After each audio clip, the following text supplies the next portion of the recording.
मुझे तो आपका एक्सप्रेशन बड़ा अच्छा लग रहा है नाविका जी, डर वाला एक्सप्रेशन खासकर देखकर मैं भी डर गई।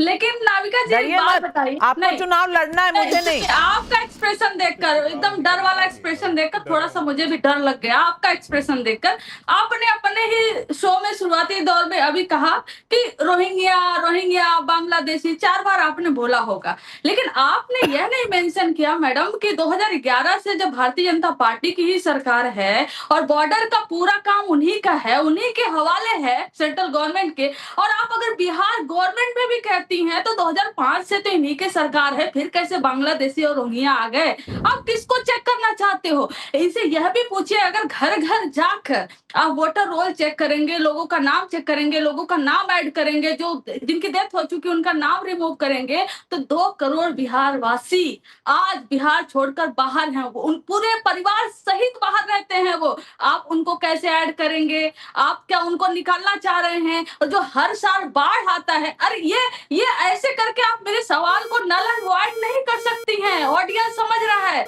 ऑडियंस मुझे भी सुन रहा है और आपका एक्सप्रेशन भी देख रहा है। मैडम, हर साल जो बाढ़ आता है, करोड़ों लोग डिस्प्लेस होते हैं एक जगह से दूसरी जगह पर। आप क्या बाढ़ वाले जगह पे जाएंगे? उनके बाढ़ में डूबकर उनके ओरिजिनल लोकेशन पे जाएंगे? और बाढ़ का मौसम है, 3-4 महीने बचा। अगर आपको लगता है 3-4 महीने बहुत कम है, बहुत ज्यादा है, ये सब हो सकता है, और 2003 से आप तुलना करना चाहती हैं, तो 2003 के सर्वे में जो इलेक्शन कमीशन गया था, और इलेक्शन में बहुत टाइम था, अभी सिर्फ और सिर्फ 3-4 महीने बचे हुए हैं। तो आप भ्रम में इलेक्शन कमीशन खुद को रख रही है, कंचन यादव जी, कंचन यादव जी, मैंने मैंने आपको पूरा सुना। सबसे पहले तो मैं ये कहूंगी, राहुल गांधी ने आपके अलायंस में कहा है डरो मत, तो आप मेरा एक्सप्रेशन जो भी है आप डरिए मत, क्योंकि आपको डरना ही नहीं चाहिए। आप कम से कम राहुल गांधी की बात मान लीजिए। दूसरी बात, सुधांशु त्रिवेदी जी, अब कंचन यादव जी, अब कंचना जी, आप बोल चुकी ना, अब थोड़ा सा अपने शो में मैं भी बोल लूं। सुधांशु त्रिवेदी जी अब ये कह रही हैं कि लोग जो छोड़कर अपना घर बाहर निकले हैं, जो स्वर्गवास हो गए, उनका नाम काटेंगे। ये चाहती हैं कि जो स्वर्गवास हुए उनका नाम ना कटे, वो रहे इलेक्टोरल रोल में। ये चाहती हैं कि जो परिवार पूरे के पूरे कहीं और चले गए हैं वो बिहार में भी अपना वोट रखें, जहां नई जगह चले गए हैं वहां भी अपना वोट रखें। ये चाहती क्या है मेरी समझ में नहीं आया। अगर आपकी समझ में आया है तो इनके सवालों के जवाब जरूर दे हम दीजिए। क्या चाहते हैं वो क्या जवाब देंगे? आप हम क्या चाहते हैं आप हमसे पूछिए। नहीं देखिए, मैं नहीं, आप तो कह चुकी, आपने तो लंबा लेक्चर दिया, नहीं, मैं आपने लंबा लेक्चर दिया, और मेरे साथ जितने दर्शक देख रहे हैं, मुझे अगर समझ नहीं आया तो मैं उनकी तरफ से पब्लिक के सवाल उठा रही हूं। अब आप इत्मीनान से बैठिए और जवाब सुनिए। बढ़िया। देखिए, टेक्निकली इन्होंने कहा अभी कि 2 करोड़ लोग विस्थापित हो जाते हैं बाढ़ में। अब बिहार की आबादी 10.5 11 करोड़ के 11-11.5 करोड़ के आसपास, मतलब आप ये कहना चाहती हैं कि 1/5 ऑफ द बिहार डिस्प्लेस हो जाता है।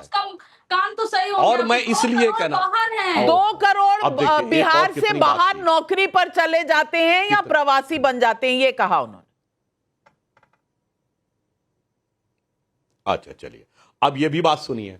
उनके मुंह से स्वयं निकला 2 करोड़ बाहर हैं, और तेजस्वी यादव जी ने वादा किया था कि 20 लाख नौकरी देंगे, तो बेचारे 90% तो फिर भी बाहर ही रहेंगे। तो ये सरकारी नौकरी देकर तो समाधान नहीं निकलने वाला है। आपकी बात से ही मान लिया 20 लाख अधिकतम नौकरी देंगे ना। वैसे बिहार में कुल सरकारी कर्मचारियों की संख्या 23 लाख है, मतलब 75 साल में 23 लाख हैं, और आप कहते हैं 20 लाख हम एक बार 5 साल में दे देंगे। पहले तो यही बात हास्यास्पद लगती है, फिर अगर 20 लाख दे देंगे तो 2 करोड़ में 20 लाख घटाइए, कितना हुआ? 1 करोड़ 80 लाख बेचारे तब भी बाहर रहेंगे। खैर, अब मैं सिर्फ सिंपल सी एक बात कहता हूं, इतना बता दें हमारे सारे विपक्षी, क्यों नहीं वो इस बात के लिए तैयार हैं कि आधार से लिंक कर दिया जाए वोटर आईडी कार्ड को पूरे भारत में, और एक बार पूरी तरीके से पहचान हो जाए कि कोई व्यक्ति किसी दूसरी जगह जाके फर्जी वोट बना ही ना पाए। बात खत्म। जैसे फर्जी राशन कार्ड बनते थे, 5 करोड़ फर्जी राशन कार्ड थे, खत्म। जैसे प्रधानमंत्री जी ने डायरेक्ट बेनिफिट ट्रांसफर किया, तो जो लोग फर्जी आइडेंटिटी कार्ड बना के तकरीबन 1 लाख करोड़ रुपए से अधिक खा जाते थे बीच में, जो राजीव गांधी जी ने कहा था कि 100 पैसे में 15 पैसे पहुंचता, 85 पैसा जो हाथ में पहुंचता था वो खत्म हो गया। तो क्यों नहीं इस बात के लिए तैयार है? मेरे विचार से अगर इनको इस बात को लेकर जरा भी संदेह है तो ईमानदारी से आगे आना चाहिए, कहना चाहिए क्लियर कट व्यवस्था बना दीजिए, एकदम ट्रांसपेरेंट कर दीजिए, भारत के किसी कोने में बैठ के कोई भी व्यक्ति वेरीफाई कर सके, उसका आई कार्ड देखा जाए और तुरंत बता दिया जाए। तो नेशनल रजिस्टर ऑफ सिटीजन पर क्या विचार है हमारे विपक्षियों का, बता देना चाहिए। और बगैर एनआरसी के जरा ये तरीका बता के बताएं कि पूरे भारत के वोटर्स का एक सिंगल चैनल वेरिफिकेशन कैसे हो सकता है, जरा ये भी बता के जाएं। मनोज काका जी बहुत मुस्कुरा रहे हैं, अच्छा है मुस्कुराना चाहिए, लेकिन मनोज काका जी सवाल क्या है आपका? मैं पूछना चाहती हूं, अभी तो 2027 में समय है, आप अभी से ही बड़े चिंतित लग रहे हैं।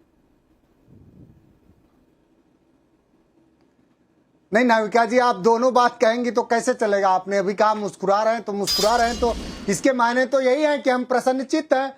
मैं मुस्कुरा इसलिए रहा था कि भाई ने बहुत बड़े भाई हैं हमारे सुधांशु जी, और बहुत वैचारिकता से और बहुत चतुराई से झूठ बोल रहे थे।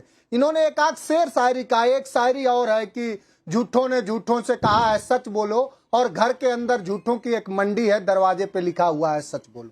इन्होंने कुछ बातें कही, कितना ये चतुर चालाक लोग हैं। किस इन्होंने फार्म 17C की बात करी, इन्होंने ठीक कहा फार्म 17C की मांग हमारी पार्टी ने 2022 के चुनाव में ही करा कि फार्म 17C को पब्लिक करा जाए।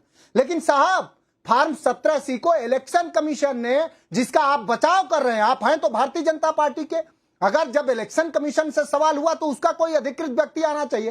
फार्म 17C को देश की इलेक्शन कमीशन ने यह कहने से सार्वजनिक नहीं करा इलेक्शन कमीशन ने कि वो हमारे वैधानिक फ्रेमवर्क का चीज है, उसको हम सार्वजनिक नहीं कर सकते। तो आपने फार्म 17C को सार्वजनिक क्यों नहीं कराया? आप यही झूठ बोल रहे हैं। फार्म 17C जरूर भरा जाता है, लेकिन इस देश की सरकार के दबाव में, चाहे जिसके दबाव में, 17C फार्म को इस देश का निर्वाचन आयोग उजागर नहीं करता। एक झूठ आपका ये पकड़ा गया।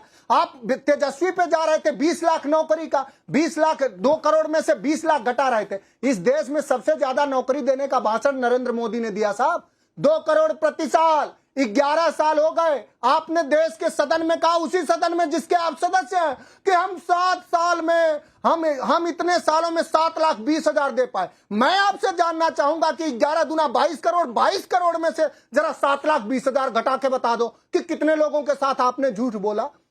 जो सवाल यह है कि ये लोकतंत्र जो लोगों का तंत्र है, हमारी जमहूरियत में, लोकशाही में हमारी सबकी ये जिम्मेदारी है कि जहां एक वोट के घटने से कोई सांसद हार जाता है, कोई विधायक हार जाता है और एक वोट बढ़ने से जीत जाता है, उस लोकतंत्र में एडीआर की रिपोर्ट है कि 2024 के चुनाव में जितने वोट पड़े उससे 5,38,000 वोट ज्यादा गिने गए। मेरा तो आप पर आरोप है कि आप हमारा फर्रुखाबाद हरा दिए, हम लोगों को बांसगांव हरा दिए। सबसे ज्यादा अगर आपने धांधली उत्तर प्रदेश में नहीं किया होता तो समाजवादी पार्टी कम से कम उत्तर प्रदेश में ही 50 सीट पर होती। मेरा तो आपसे आरोप है, समाजवादी पार्टी पहला ऐसा राजनीतिक दल है जिसने देश के इलेक्शन कमीशन को 2022 चुनाव के बाद 18,000 मतदाताओं का ऐसा दिया एफिडेविट, जिन लोगों ने कहा कि हम लोकसभा के तो वोट डाल पाए थे, विधानसभा में नहीं डाल पाए। तो इन सब सवालों का जवाब दीजिए। आप बहुत आध्यात्मिकता से और इधर उधर की बात न करिए। जो सवाल होता है उन सवालों दे रहे हैं सुधांशु जी, जवाब दे रहे हैं। सुधांशु जी जवाब दे रहे हैं। सुधांशु जी, ये सवाल हैं कि बंद ही नहीं होते,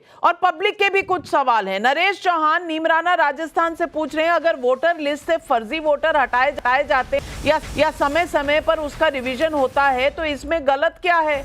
अरविंद कुमार सुमन का मधुबनी से सवाल है, अगर इन्होंने फर्जी वोटर नहीं बनाए हैं तो इतना विरोध किस बात का कर रहे हैं? अब सुधांशु जी, पब्लिक जो है सब समझ रही है, आप भी समझा दें सारे सवालों के जवाब। देखिए,